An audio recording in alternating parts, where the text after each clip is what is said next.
Welcome to the School of Wisdom, a weekly podcast produced for the Bible Bistro, studying the book of Proverbs chapter by chapter. My son, hear the instruction of your father. Forsake not the law of your mother, for they shall be an ornament of grace to your head, and chains about your neck. Now, this week's lesson. Hey there, friends. Welcome back to the School of Wisdom podcast here in the Bible Bistro. And here in the Bible Bistro, we are looking this week at Proverbs chapter 28. So if you have your Bible, you want to open there to Proverbs chapter 28. If you don't, I'll be reading these verses for us. If you have a moment, why don't you go out to my-dailydose.com and get a copy of this outline. You go to the blog page, look for Outline for Proverbs 28, and there you can go to that page, click on the link provided, and you'll have a PDF of my outline. It's what I'm teaching from today. It's what I'm using for this particular podcast. And, of course, you can do that. You can follow that same procedure and get an outline for any of these chapters up to this one, all there at my-dailydose.com. So we're looking at chapter 28, and this is the poor man's chapter. Each of these sections that I've outlined, and there are 8 of them, each of these sections has something to do with the poor man or poverty. 6 of them end with a verse that tells us about the poor man. 2 of them end with a verse that tells us about how poverty comes. So if you look at the first section, we have the wicked poor.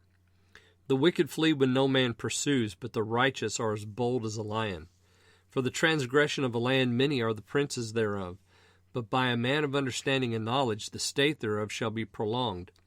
A poor man that oppresses the poor is like a sweeping rain, which leaves no food. So we talk about the wicked poor, and we begin with the wicked flee when no man pursues. Of course, they're fleeing because there's so many reasons why they're fleeing. They're guilty, and they're scared, and they have no courage. They're not upright. They don't stand whenever things go bad. They run away. The transgression of the land is something that always happens to kingdoms and countries, but if there's a man there with understanding and knowledge, the state of that land can be prolonged. But if the wicked are in charge, it's a bad thing. And then that last statement, the poor man that oppresses the poor. Friends, how many times have we seen this in life? A poor man who takes advantage of poor people just to line his own pockets, and yet he remains poor. Now, somebody's going to ask me, because we've talked about this before, am I talking about somebody who's financially impoverished, or am I talking about somebody who is spiritually impoverished? Well, we're going to have both of those actually in this chapter.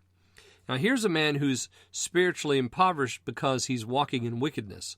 This is the wicked poor. He's financially impoverished as well, and so that drives him to abuse people in his circuit that are also impoverished, and he tries to take from them so that he can have something in his own pockets. And, of course, it says he's like a sweeping rain which leaves no food. They are ravenous. Wicked poor man is a ravenous man. And then you come to the righteous poor. So here's a man who is spiritually impoverished, but he knows it, and it humbles him. So, when we think about the poor spiritually, we always have to think of, first of all, Matthew chapter 5, verses 1 and 2. Jesus said, "Blessed are the poor in spirit, for theirs is the kingdom of heaven." So here we're talking about the righteous poor, which are those that are poor in spirit. Those impoverished in spirit and know it and humble themselves under the mighty hand of God, who confess their sin and repent, who try to walk in his ways and be upright in those ways, that is the righteous poor. Notice that they're described here. They that forsake the law praise the wicked, but such as keep the law contend with him. Notice it has nothing to do with being rich or poor. Evil men understand not judgment, but they that seek the Lord understand all things. Who's that for, the rich man or the poor man? It's for anybody. Better is the poor that walks in his uprightness than he that is perverse in his ways, though he be rich. Now, what are we talking about? The man who is impoverished in spirit or the man who is impoverished financially? I think we're talking of both here, aren't we? Because the man who is rich financially is mentioned here. He that is perverse in his ways, though he is rich. Now, of course, not all rich men are perverse, but the one who is perverse in his ways and rich, well, he's going to have trouble. But the man who's poor spiritually and perhaps financially and walks in his uprightness, no matter what the other conditions in his life, that man will be blessed. Better is the poor than he that is perverse, although he be rich. And then we come to the blessing of the poor. Whoso keepeth the law is a wise son. If you have the outline, you'll notice that I've highlighted law in 4 and in 7. It's again highlighted there in 9. It's in that blue box. Whoso keepeth the law is a wise son, but he that is a companion of riotous men shameth his father. He that by usury and unjust gain increases his substance, he shall gather it for him that pitieth the poor. Now, you notice here that the blessing of the poor comes even though the poor man is, and I think in this case we're talking about the financially impoverished. So he that by usury and unjust gain increases his substance, he shall gather it for him that will pity the poor. So you notice that it starts off with somebody using unjust means to take money from people. But what happens is that then is taken over by someone else who then gives it to the poor man. So God in his righteousness, overseeing all things, even uses the actions of the wicked to bless those that are poor. It eventually comes back around to the poor man because the wicked man took it from him. I think this relates very nicely to verse 3, a poor man that oppresses the poor. This is probably how he does it, usury and unjust gain. The wise poor, verses 9 through 11. He that turneth away his ear from learning the law, even his prayer shall be an abomination. Whoso causes the righteous to go astray in an evil way, he shall fall himself into his own pit. But the upright shall have good things in possession.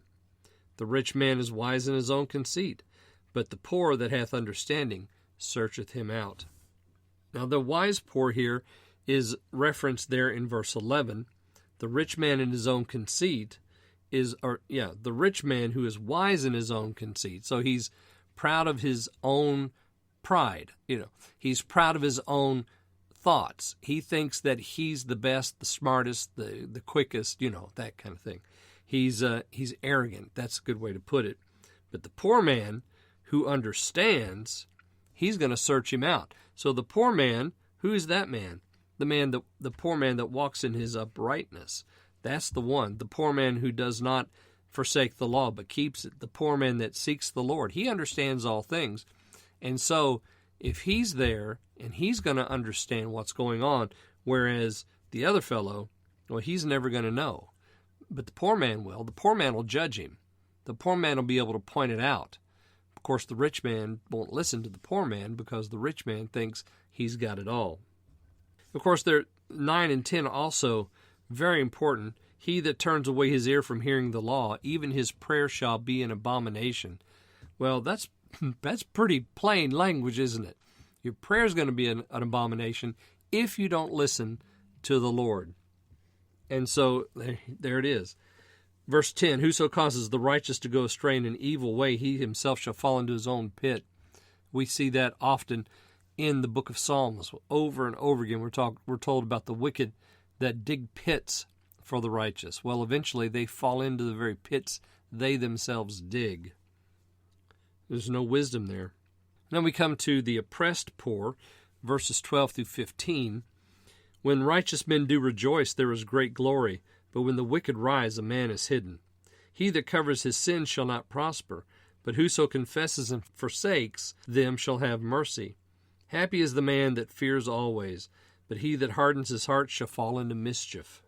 And then verse 15 is where our poor man comes in. As a roaring lion and a raging bear, so is a wicked ruler over the poor people.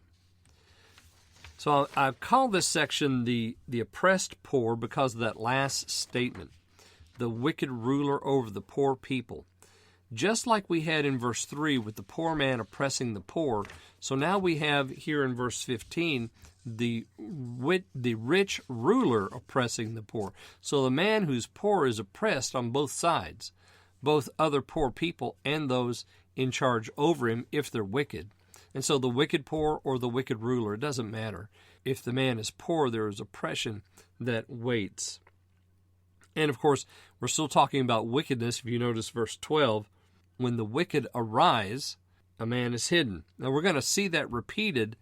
I think it's the very last verse in this chapter, verse 28. Well, I'll make comment about that when we get down there. The next two sections have to do with poverty. And we're going to talk about being impoverished and how that comes. So verses 16 through 19 talk about poverty. And if you look at that 19th verse, this tells us how poverty comes. He that tilleth his land shall have plenty of bread, but he that followeth after vain persons shall have poverty enough. So tilling your land is diligence. Following after vain persons means that you have to leave off tilling your land, so there's no diligence to the work that you've been assigned, and because of that, poverty comes. So make sure that you're doing what you need to do to provide for yourself and your family. And be careful of who it is that you're gathering around yourself or that you're following. Don't be following someone who's vain. Then we come to poverty in the second case, verses 20 through 22. And there, a faithful man shall abound with blessing, but he that maketh haste to be rich shall not be innocent. To have respect of persons is not good, for a piece of bread that man will transgress. He that hastens to be rich hath an evil eye, and considers not that poverty shall come upon him. Notice again how poverty comes. In verse 19, it was because of lack of care for your responsibilities. Here in 22, poverty comes because you have an evil eye. You're hastening to be rich. You consider not that poverty shall come upon you. So if you're trying to get rich quick, the schemes are out there even today. So Solomon, when he's writing this chapter, these verses, these Proverbs rather, we find out that, he sees it himself. He sees it too in his day. The get-rich-quick scheme. The only person getting rich off that scheme is the schemer. It's not you. Don't buy into it. No matter how good it sounds. No matter what guarantee they give you. Don't buy into the get-rich-quick scheme. And then we end the chapter with verses 23 through 28, and the poor are mentioned there in verse 27. He that giveth unto the poor shall not lack, but he that hideth his eyes shall have many a curse. So giving to the poor is a blessing, because there's a curse. You notice there in the second half, the B part of that couplet, the curse is mentioned, but in the A part of the couplet, not lacking is mentioned. So there's blessing and overflowing blessing to give to those in need, but there's a curse if you hide your eyes from those who are in need. So open your eyes up. Look around and see who it is that you can help. Let your righteousness be seen of all. Just open your arms and, give to those who are in need. The Lord will make sure that you're provided for. Verse 28, when the wicked rise, men hide themselves, but when they perish, the righteous increase. Pretty much the same thing that we had over there in verse 12. When the wicked arise, a man will hide himself. Here we have it again. And of course that's the truth, because when wicked men are in power, you must hide yourself, because they're foolish and they're going to do something that's corrupt, and it's a danger to be living in a place where wicked men rule. But when the righteous step into place, well then the people rejoice at that. Okay, I hope you'll join me next time, and we'll be looking at Proverbs chapter 29 on the School of Wisdom podcast. Hey, thanks for listening to the School of Wisdom podcast. If you're listening to this over YouTube, hit that subscribe button and ring the notification bell so that you'll be notified every time one of these podcasts is uploaded. I really appreciate all my followers, and I try to respond to each and every one of your questions. Come again next week, and we'll enjoy another lesson in the School of Wisdom.